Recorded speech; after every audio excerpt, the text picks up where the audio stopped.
روزوں کے مسائل کے سلسلے میں کچھ سوالات ہیں، ان کے جوابات میں انشاءاللہ تبارک و تعالی دینے کی کوشش کروں گا۔ تو سب سے پہلا سوال دیکھ لیتے ہیں۔ روزے کے مسائل کے سلسلے میں سوال یہ ہے کہ ایک لڑکی جو ہے اس کے اوپر روزے کب فرض ہو جاتے ہیں؟ تو اس سلسلے میں کچھ باتیں ہمیں سمجھنی چاہیے اور یاد رکھنی چاہیے کہ لڑکی جب بھی ایسی عمر میں پہنچ جائے جس عمر میں شرعی ذمہ داری اس کے اوپر عائد ہو جاتی ہے، تو پھر اس عمر کے بعد لڑکی کے اوپر روزہ رکھنا ضروری ہو جاتا ہے، یعنی بالغ ہو جاتی ہے۔ تو اس کے لیے علماء کرام نے کچھ نشانیاں بتائی ہیں جو تجربات کی روشنی میں ظاہر سی بات ہے، کچھ باتیں بتائی ہیں، 5 چیزیں بتائی جاتی ہے کہ اگر ان 5 علامات میں سے کوئی ایک بھی علامت، ان 5 نشانیوں میں سے کوئی ایک بھی نشانی ظاہر ہو جاتی ہے تو عورت پھر بالغ مانی جائے گی اور اس کے اوپر روزہ فرض ہو جائے گا۔ تو سب سے پہلی چیز تو یہ ہے کہ لڑکی اگر 15 سال کی عمر کو پہنچ جاتی ہے تو ظاہر سی بات ہے لڑکی کے اوپر روزہ رکھنا فرض ہو جاتا ہے، صرف 15 سال کی عمر کو پہنچ جاتی ہے تو، اور دوسری کوئی علامت ظاہر نہیں ہے، لیکن 15 سال کی عمر کو پہنچ جاتی ہے تو لڑکی کے اوپر روزہ رکھنا فرض ہے۔ یا پھر دوسری شرط یہ ہوتی ہے، دوسرا جو ہے بالغ ہونے کی دوسری نشانی یہ ہے کہ عورتوں کے ناف کے نیچے اگر سخت بال آ رہے ہیں، نرم نہیں بلکہ سخت بال آ رہے ہیں، تو پھر یہ عورت کے اوپر اب روزہ رکھنا فرض ہو جاتا ہے، ضروری ہو جاتا ہے، وہ رمضان کے روزے رکھے گی۔ اسی طرح سے تیسری نشانی یہ ہے کہ انزال ہونے لگے، یعنی شرمگاہ سے منی نکلنے لگے، منی خارج ہونے لگے، تو پھر اس سے بھی جو ہے بالغ ہو جاتی ہے عورت۔ اور چوتھی جو شرط بتائی ہے علماء کرام نے کہ جو عورت کا جو اصل مسئلہ ہے، یعنی ماہانہ جو حیض ہے یہ آنے لگے، یعنی ماہواری آنے لگے، جو خون آتا ہے ہر ماہ ہر عورت کو آتا ہے، اور یہ اللہ تبارک و تعالی نے آدم کی جتنی بھی بیٹیاں ہیں، حوا کے جتنی بھی بیٹیاں، سب کے اوپر یہ ضروری قرار دیا ہے۔ تو سب کے لیے یہ کوئی حیا کی چیز نہیں ہے، شرم کی چیز نہیں ہے، بلکہ یہ نیچرل ہے، اور ہر ایک عورت کو اس کو جھیلنا ہے، تو اس میں شرمانا بھی نہیں چاہیے، اور خاص طور سے مسائل معلوم کرنے میں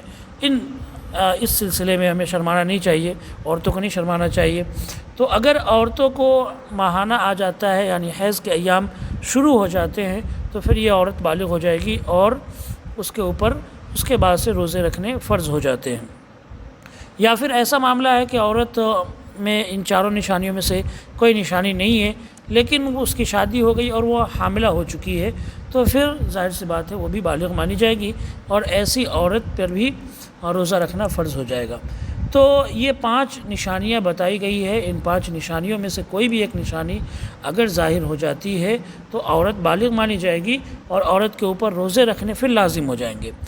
اب ایسا ہوتا ہے کہ بعض اوقات عورت کی عمر کم ہوتی ہے، لیکن کیا ہے کہ کم عمر میں ہی بہت ساری بچیاں ایسی ہوتی ہے کہ ان کو حیض کے ایام ان کے شروع ہو جاتے ہیں، ان کا خون آنا شروع ہو جاتا ہے، تو ایسی صورت میں عورت بالغ مانی جائے گی، بچی بالغ مانی جائے گی۔ 10 سال کی 11 سال کی اگر بچی ہے اور پھر اس کو حیض آنا شروع ہو گیا، خون آنے شروع ہو گئے، تو وہ بالغ مانی جائے گی، اور اس کے اوپر روزہ رکھنا پھر فرض ہو جائے گا۔ بہت ساری مائیں ایسا کرتی ہے کہ اگر کم عمر میں بچی حائضہ ہو گئی ہے اور اس کو خون آنا شروع ہو گیا ہے، تو پھر بھی وہ اپنے بچیوں کو اس بات کی تاکید نہیں کرتی ہے کہ وہ روزہ رکھیں، حالانکہ یہ غلط ہے۔ بالغ ہونے کے بعد میں عورت، ہر لڑکی کے اوپر روزہ رکھنا فرض ہے۔ اب وہ جتنے بھی روزے چھوڑے گی تو پھر یہ اس کے لیے پریشانی ہے، اس کے لیے مصیبت ہوگی، اس لیے کہ فرض روزہ کی قضا جو ہے وہ روزہ ہی ہے، دوبارہ وہ روزہ رکھے تبھی اس کی قضا ہوگی، اور وہ جتنے روزے چھوڑے گی کم عمری سمجھ کر، تو پھر کیا ہوگا، بعد میں اس کے لیے قضا کرنے میں بڑی دشواری ہوگی، مشکل پیش آئے گی۔ اس لیے کہ روزہ کا مسئلہ ایسا ہے کہ روزہ قضا کرنا ضروری ہے، چاہے عورتیں ماہواری کی حالت میں ہو، یعنی حیض کی حالت میں ہو، یا پھر کسی اور وجہ سے چھوڑ دے، بچے کو دودھ پلا رہی ہو یا کسی اور وجہ سے چھوڑ دے، تو پھر جو ہے